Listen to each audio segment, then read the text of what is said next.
जिजू, पद्मजा दीची जागा घेणं माझी इच्छा नाही, माझा अधिकार आहे आणि मला माहिती आहे की तू आपल्या लग्नाला नकार देणार नाहीस. हॅलो जीजू, आर यू देयर? हॅलो. वेळ लागलाय का तुला?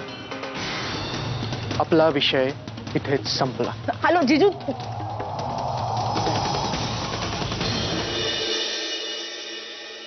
गिरिजा ना?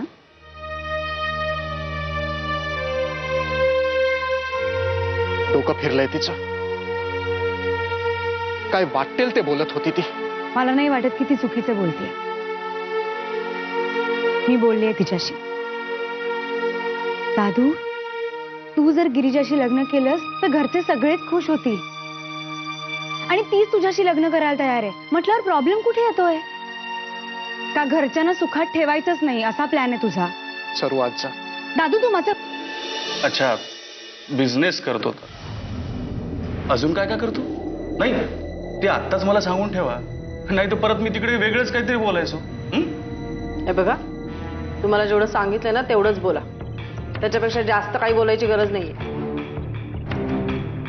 चांगलाच खेळ लावलाय लपवा छप्पीचा बहीण भावांनी. 12 मिनिटं. 12 मिनिटं झाली. कोणी विचारणार आहे का मला की मी काय मोजतेय? विचारते ना, विचारते. सुनू, तू काय मोजतेस? 12 मिनिटं झाली आहेत. हा दादू आहे ना, असाच उभा आहे.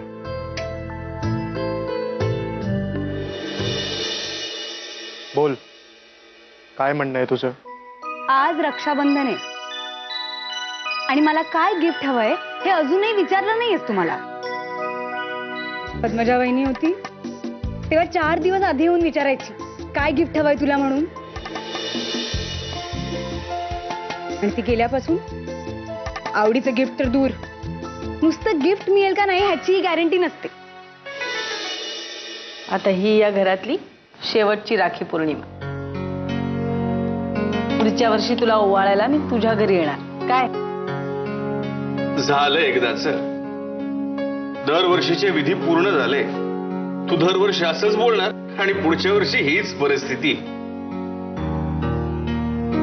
आपलेच दात आणि आपलेच. अरे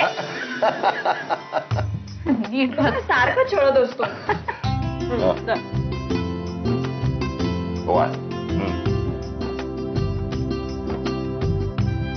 आधी नाही.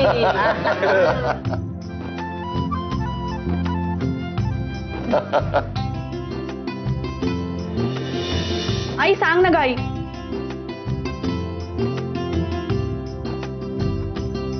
काय हिरो, ताईला द्यायला काय आणलंय? नाही, अभ्यास पूर्ण करू देत, 10वी पासू देत, हीच माझी ओवाळणी. ताई, तू हात पुढे कर. कर ना.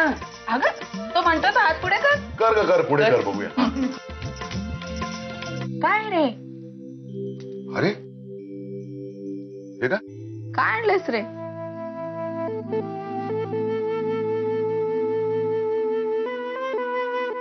आपल्याला पण वाटतं ना आपल्या ताईला काहीतरी द्यायचं म्हणून.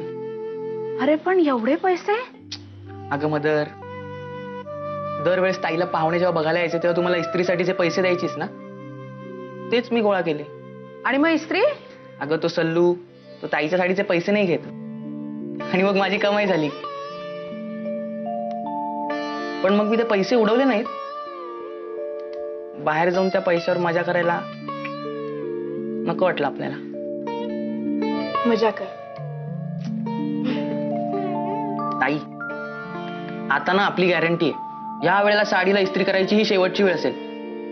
म्हणजे माझी सुद्धा ही शेवटचीच कमाई असेल, पण ठीक आहे. हा, पण पुढच्या राखीला तू तुझ्या सासरीच असशील, मग तू मला राखी बांधायला तिकडेच बोलवशील ना. आणि हा ताई, आता माझं प्रॉमिस आहे, मी कॉलेजमधून डायरेक्ट तुझ्या घरी राखी बांधायला येणार.